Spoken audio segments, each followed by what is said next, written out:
Puta atu ki te moana a toi, ko te whakaora anō i te wai kaukau, a Ngāti Manuhiri.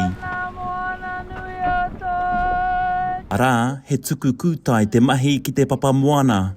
Wā, ki te whakahoki mai tēnā mea ko te rāhui tapu. He rāhui tapu, aukati te hao o ngā tāmure, ngā kaura, te tuatahi.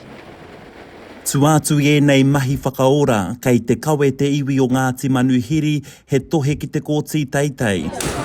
Hey. Mō te ture takutai moana, I rāwekeweke tia e te Karauna. Yeah, the amendment to the Act, we feel it cuts straight across in a breach of our treaty settlement responsibilities from the Crown to Ngāti Manuhiri within our legislation that was approved and passed in 2011. Mō Ngāti Manuhiri e hara ko te moana noiho te pūtake, engari ko te tika me te pono tā rātou e whai nei. Kei te tono te iwi ki te kōti teitei kia kite mehe mea ka tarea te whare pāremata te whakahurihuri I nā ture aha kua tauke nā keremē. This current government is always talking about the justice system acting fairly for all New Zealanders.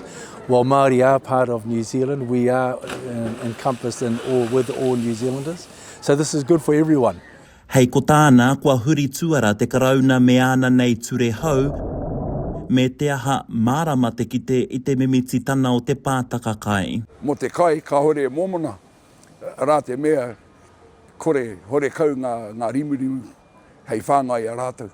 Nā te kaha o nā kamupene hau ika me te tangata, kua koraha katoa te papa moana.